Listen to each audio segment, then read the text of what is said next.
Hello प्यारे बच्चों, कैसे हैं आप सभी। उम्मीद करती हूँ आप सभी बहुत अच्छे होंगे। स्वागत है बच्चों आप सभी का फिर से मेरे यूट्यूब चैनल जारेडा ऑनलाइन क्लासेस में। बच्चों, आज हम सभी हल करेंगे पठन अभियान कार्य पत्रिका क्रमांक संख्या 21। दिनांक है बच्चों 10 फरवरी। सप्ताह है चौथा, कक्षा है 4। आज का विषय है बच्चों दोस्ती। तो बच्चों, वीडियो स्टार्ट करने से पहले आप सभी जल्दी से जाइए, लाल बटन दबाइए और सभी मेरे चैनल को सब्सक्राइब कीजिए। चैनल को सब्सक्राइब करना ना भूलिए। नमस्ते प्यारे बच्चों, आशा करते हैं कि आप सभी स्वस्थ और खुश होंगे। बच्चों, कहानी सुनना सबको बहुत पसंद है, बहुत अच्छा लगता है। कहानी सुनते ही हमारे मन में एक अलग सा उत्साह उत्पन्न होता है। तो आइए आज हम नीचे दिए गए चित्रों की सहायता से कहानी पूरी करेंगे और बोलकर पढ़ेंगे। ठीक है बच्चों, तो यहाँ पे हम इस कहानी को पढ़ेंगे। जंगल में। तो बच्चों, ये चित्र किसका दिया गया है? ऊंट का। ऊंट का चित्र आप सभी को यहाँ दिया गया है। ऊंट और कौन रहता था बच्चों यहाँ पे? ये दूसरा चित्र किसका है?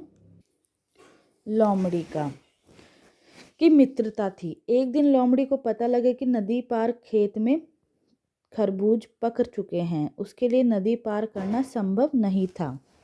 अतः लोमड़ी ने उसे कहा, क्या तुम मुझे अपनी पीठ पर बिठाकर नदी पार ले चलोगे? तो बच्चों देखिए, लोमड़ी जो है उसको पता चला कि नदी के उस पार तरबूज पक चुके हैं। तो उसने सोचा कि नदी के उस पार जाना तो संभव नहीं है, तो मैं कैसे जाऊं। तो उसने ऊँट को बोला, क्या तुम मुझे अपनी पीठ पर बिठा करके नदी पार करवा लोगे? ऊँट बोला, ठीक है मित्र, और लोमड़ी को पीठ पर बिठाकर वो ले गया। कुछ ही देर में दोनों खेत में पहुंच गए। अब दोनों तरबूज के खेत में पहुंच गए। लोमड़ी का पेट भर गया तो खुशी से हुआ हुआ की आवाज़ निकालने लगा।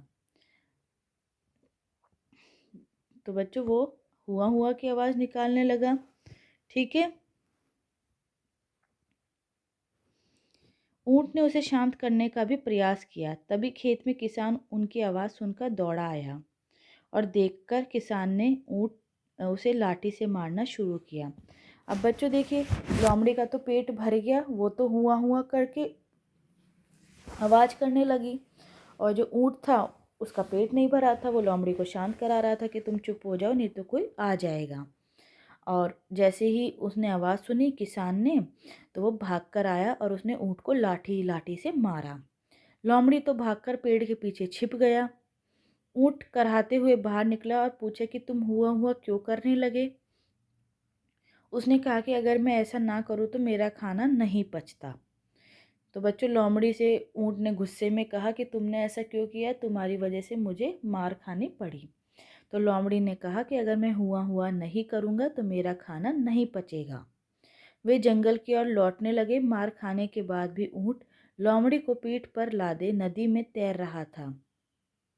बच्चों, इतना सब होने के बाद भी जो ऊँट है वो लोमड़ी को अपनी पीठ पे लादे तैर रहा था।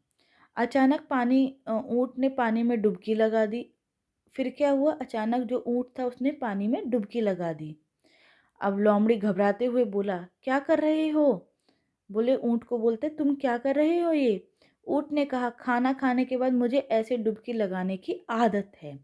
तो फिर उसने भी बोला कि जब तुम्हें खाना खाने के बाद हुआ हुआ करने की आदत है तो मुझे भी ऐसे पानी में डुबकी लगाने की आदत है। ठीक है बच्चों, अब इसकी कहानी आगे की हम लगाएंगे। क्या लिखेंगे? तो देखिए बच्चों, आप सभी ध्यान से सुने। उपयुक्त कहानी को पढ़ते हुए इस कहानी का अंत आप अपने शब्दों में लिखिए। तो इसके बाद हम लिखेंगे, यह कहकर ऊँट ने दूसरी डुबकी लगाई। लोमड़ी फिर डर गया। लोमड़ी बोलता है, तुम समझो मैं डूब जाऊंगा। थोड़ी देर तक थोड़ी देर रुक जाओ। ऊँट ने लोमड़ी की एक बात नहीं सुनी और डुबकी लगाते लगाते किनारे तक पहुंच गया। किनारे से छलांग मारते ही ऊँट तो किनारे पर पहुंच गया, लेकिन लोमड़ी फिसल गया और नदी में डूब गया। इसलिए सब कहते हैं हमें सबके साथ अच्छा व्यवहार करना चाहिए, क्योंकि हम जैसा करेंगे वैसा ही भरेंगे, लोग हमारे साथ करेंगे।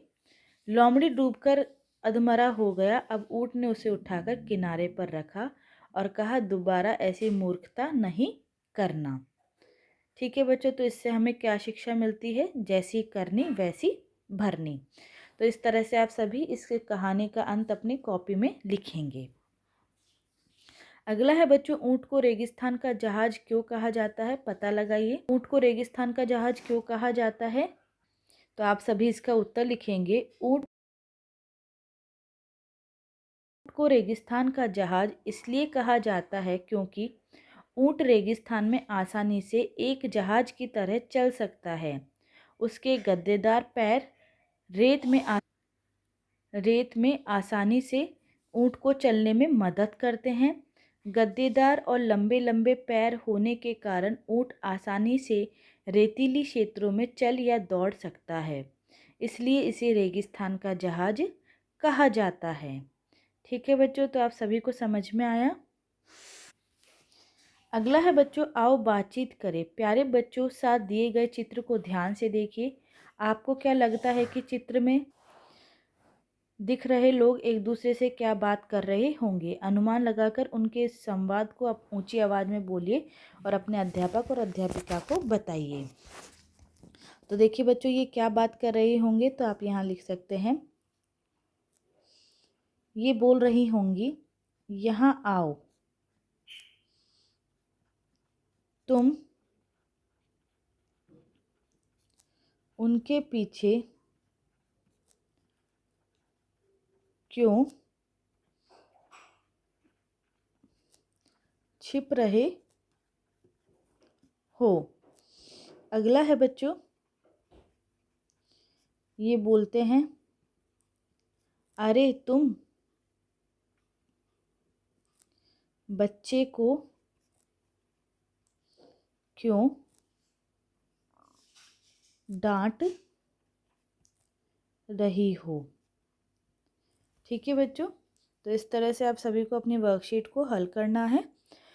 उम्मीद करती हूँ आप सभी को अच्छे से समझ में आया होगा। बच्चों, अगर आप सभी को वीडियो अच्छा लगा है तो सभी लाइक बटन दबा करके वीडियो को लाइक करें, ज़्यादा से ज़्यादा शेयर करें और नीचे कमेंट बॉक्स में कमेंट ज़रूर करके बताएं कि आप सभी को वीडियो कैसा लगा। और जिन्होंने अभी तक चैनल को सब्सक्राइब नहीं किया है बच्चों, आप सभी जल्दी से जाइए, लाल बटन दबाइए और सभी मेरे चैनल को सब्सक्राइब कीजिए। चैनल को सब्सक्राइब करना ना भूलिए। आप सभी बच्चों का वीडियो देखने के लिए बहुत बहुत धन्यवाद।